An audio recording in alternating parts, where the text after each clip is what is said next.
You've seen this car drag race against sports cars and supercars. You've seen Camisa, Harris, Watson, and many others review this car. This has also won multiple awards, including World Performance Car of the Year. So does my opinion and my review of this car change anything? Probably not. But this is the most interesting EV to come in a very long time. So let's get out of this rain and go for a drive.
So what's it like driving this award-winning car? Well, when you first step into it, it feels like a regular Hyundai Ioniq 5. In normal mode, the power delivery is gradual and you don't get any of that whiplash effect. Of course, the acceleration is faster than that of a regular Ioniq 5, but it doesn't feel like as though it's anything special. However, when you switch the car into Sport or N mode and then push this little red button on the steering wheel with NGB written on it, which stands for N Grin Boost, then things do change. The acceleration is much more ferocious. Hyundai says that this car will go from 0 to 100 kilometers an hour in just over 3 seconds. And it achieves that by producing 641 horsepower and 568 pound-feet of torque. But that power is only available 10 seconds at a time. So every time that you press this NGB button, you get a 10-second window in which you can use all 641 horsepower. After which, there's a cooldown period of about 10 or 15 seconds, and then you can use it again. The rest of the time that you don't engage the NGB mode, this car produces 601 horsepower. Still very potent. But then you might be asking yourself, so what? There's other EVs that produce this much power as well. What makes this one so special? Well, this car has a split personality.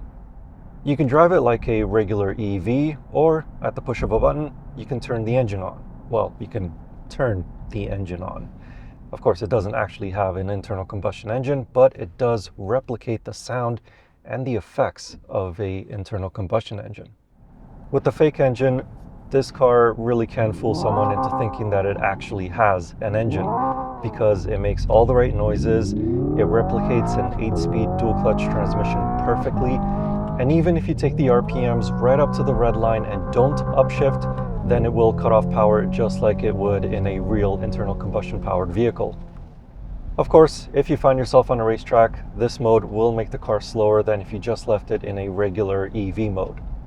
But when you're not driving on a racetrack and you find yourself on more interesting backcountry roads, this car does genuinely make you feel like as though you're driving something much more exciting. I am very impressed by how well this car replicates an engine and a transmission. If somebody who doesn't really know anything about cars and you didn't tell them that this was an EV and they stepped right in, then genuinely they will think that this car has an actual engine. It's so impressive. The Ioniq 5N has an 84 kilowatt-hour battery pack, which Hyundai says will provide 356 kilometers of driving range. That number is a bit less than most other EVs, but for a performance car, I think it's okay. The battery can be preconditioned for track use. In the infotainment system, you can select drag mode or track mode. These ensure that the battery remains in the proper operating temperature for maximum power for the given conditions. The battery can also be set for endurance, which allows the car to drive on track for longer periods. But of course, in this mode, the maximum power is reduced. The battery is capable of being recharged up to a rate of 350 kilowatts. Of course, these type of EV chargers are very rare, but if you do find one, it means that 10% to 80% can be achieved in as little as 18 minutes. From a more common 50 kilowatt charger, the battery can be replenished to the same state of charge in just over an hour. From a 10.9 kilowatt level 2 charger, 10% to 100% is completed in around 7.5 hours. With all the extra speed that this car can achieve, it has bigger brakes to help it stop. The front 400mm discs are clamped down by 4 piston fixed calipers, and the rear 360mm discs have single piston floating calipers. In addition to the larger brakes, the 5N has different modes of regenerative braking. There are levels 0, 1, 2, 3, I-pedal, and auto. Level 0 doesn't provide any regen braking, while I-pedal is a one-pedal mode with the car stopping without needing to touch the brake pedal. Auto regen varies the regenerative force depending on whether there is a vehicle ahead or not, among a few other parameters. As for the brake pedal itself and how it feels, it's normal. There's no real difference that can be felt between the regenerative braking and the physical brakes taking over. The brake pedal is firm at all times, and it doesn't move on its own like how it does in some other EVs. I'm looking at you, Mercedes-Benz and Nissan. One thing that you will notice immediately upon driving this car is just how quick the steering is. It reminds me of the BMW M4 steering because it feels just as quick. The tiniest of inputs you give to the steering wheel, the front tires immediately react. The front end just feels like a go-kart. It immediately points into the direction that you turn the steering wheel. You can make the steering feel a little bit heavier depending on your preference and also which drive mode you switch to, but the steering weight does feel a little bit artificial. With this car, you can also change how you want it to behave when it goes through corners. So you can make it feel a little bit more neutral by setting the power 50-50 between the front axle and the rear axle. You can make it feel a little bit more tail happy by sending more power to the back wheels, or you can make it feel a bit more like a front wheel drive car by sending more power to the front wheels. There's also an end drift optimizer which, as the name implies, can send more torque to the rear wheels and allow the car to perform flawless drifts. But however you choose to customize the Ioniq 5N, this car adds a lot more excitement than any other EV when it comes to driving experience.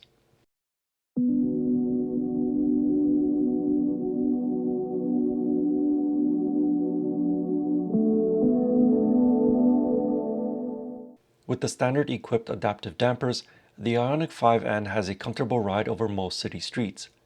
The ride is a little bit firmer when driving over rougher roads than the standard Ioniq 5, but overall, it's more than acceptable for daily commutes.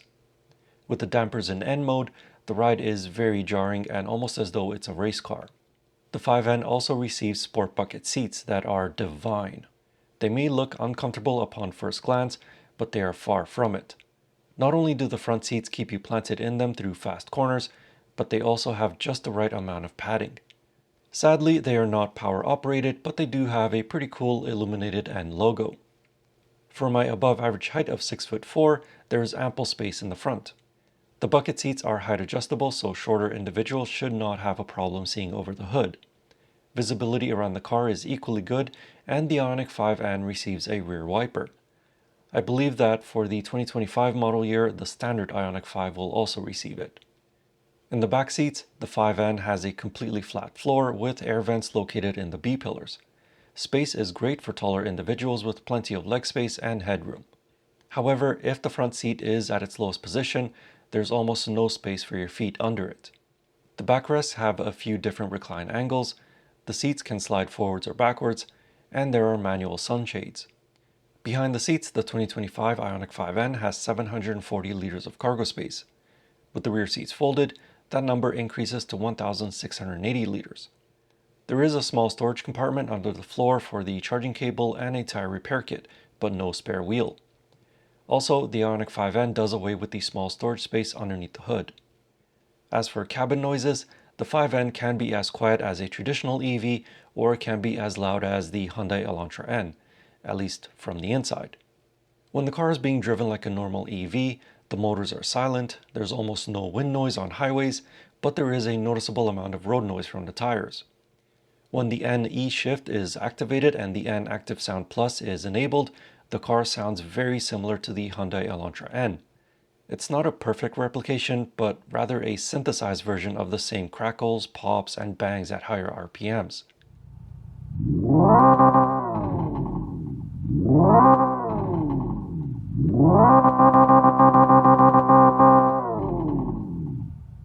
The Ioniq 5N also has a speaker on the outside of the car which plays these sounds.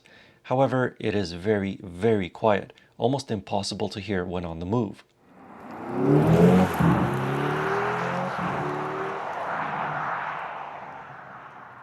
The other two active sounds that can be selected are Evolution and Supersonic, which to me don't sound anywhere near as good as the standard ignition sound.